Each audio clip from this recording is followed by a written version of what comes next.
My name is Terrence, and I used to work with Hal at WePay. I just like to share a couple stories about Hal. Um, Hal was always a joker at work. He was great at breaking the ice, playing jokes on people to get them to lighten up.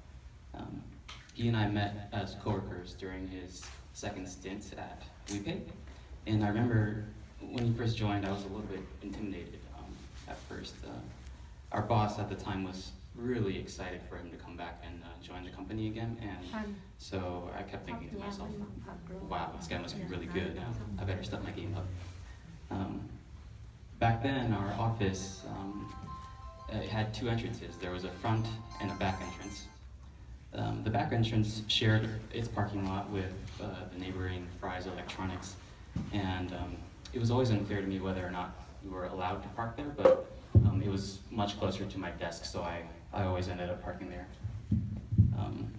One day, I remember being particularly stressed about something at work. I think I spent the whole morning trying to figure it out, and it must have been pretty obvious because at lunch that day, Hal was like, "Hey man, let's go get some coffee later." We hadn't really interacted much at work till this point, and so I was kind of surprised. I told him, "I don't know, man. I'm kind of busy. Maybe later." And so I went back to my desk to work. About an hour later, though, my phone buzzed, and I got this weird text message from some unknown number, and it said, "Your Subaru with license plate 5HOX751 is being towed." I was like, what the heck? So I jumped up from my seat. I grabbed my keys, ran out the back door, started sprinting towards my car, fully expecting the worst. And when I got there, I found Hal standing there with that big Hal smile on his face. And he said, "All right, man, let's go get coffee now." That day, an almost daily 2 p.m. coffee break tradition was born.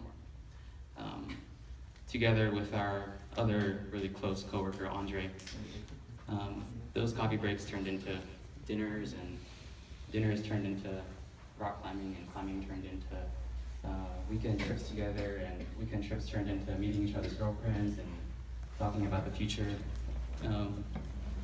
Our relationship went from coworkers to friends to brothers really quickly.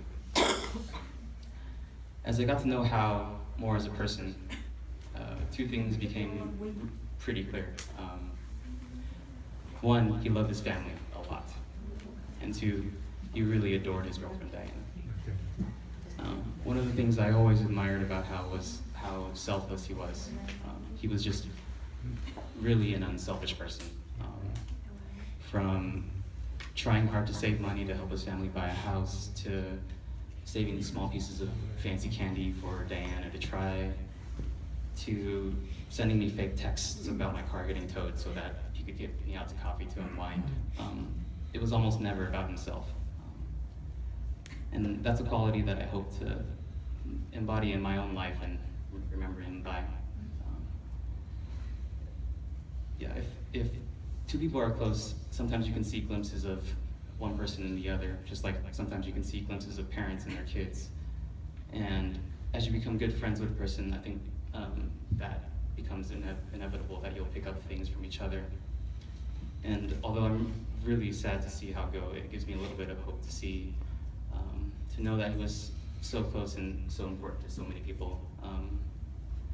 And I'm sure, and when the time comes, I'm sure I'll get to see glimpses of him again through some of you all, and remember him together.